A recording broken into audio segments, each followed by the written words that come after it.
As-Sunnah foundation থেকে আমরা প্রত্যেকটা প্রজেক্ট ঘোষণা করার সময় আল্লাহর খাজানার দিকে তাকায়, আল্লাহর উপর ভরসা করে আমরা ঘোষণা দিই। 350 মেট্রিক টন খাবারের অর্ডার যখন করেছি তখন 3.5 টাকাও ফান্ডে নাই।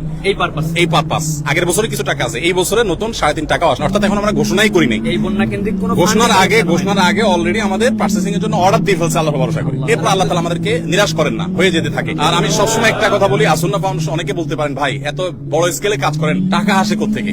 আপনারা অবাক হবেন যে গত 24 ঘন্টায় 3 লক্ষের বেশি ডিলিংস হয়েছে, অর্থাৎ 3 লক্ষের বেশি ট্রানজাকশন হয়েছে। মানুষ 3 লক্ষের বেশি মানুষ টাকা দিয়েছে, কেউ 5 টাকা, কেউ 1 টাকা, কেউ 500 টাকা, কেউ 50,000, 1 লাখ টাকা। আমাদের এখানে কোনো বড় লোকের টাকা ফাউন্ডেশন চলে না। অনেক বড় বড় শিল্পপতিরা পার্সোনালি আমাকে ফাউন্ডেশনের পুরো প্রজেক্টের দায়িত্ব নিতে চেয়েছে। আমি বিনয়ের সাথে বলেছি আপনি দোয়া করেন, ফাউন্ডেশন সর্বসাধারণ টাকা চলবে ইনশাআল্লাহ। কাজের জন্য এখানে হাজার হাজার মানুষ আসছেন, সকাল থেকে হাজার হাজার মানুষ, কত হাজার মানুষ আসছে আমরা জানি না। দুপুরে আমরা 1000 মানুষকে খিচুড়ি রান্না করে খাইয়েছি, জুমার সময় যারা ছিলেন। তবে জুমার আগে অনেকে কাজ করছেন, চলে গেছে, নতুন করে অনেকে আসছেন। আলহামদুলিল্লাহ, এটা বাংলাদেশের মানুষের জন্য বিশাল বড় একটা অনুপ্রেরণার বিষয় যে আমরা যে কোনো দুর্যোগে ঝাঁপিয়ে পড়ি। আলহামদুলিল্লাহ, আমাদের আজকে যে সমস্ত মালামাল প্যাকেজিং কমপ্লিট হয়েছে সেটা 2 ভাবে হয়েছে। এখানে যেগুলো হয়েছে এগুলো হলো সব ভারী খাবার, চাল, ডাল, তেল, চিনি, লবণ, এগুলো ইনশাআল্লাহ আমরা আগামীকালকে পাঠাবো। কারণ এই মুহূর্তে বন্যার্তদের প্রয়োজন হলো সবচেয়ে বেশি হলো উদ্ধার তৎপরতা, যেটা আসলে প্রশিক্ষিত লোকবল ছাড়া সম্ভব না। সো ওইটা এখন বাংলাদেশ সেনাবাহিনী এবং অন্যান্য বাহিনী সদস্য ভাইরা তারা অক্লান্ত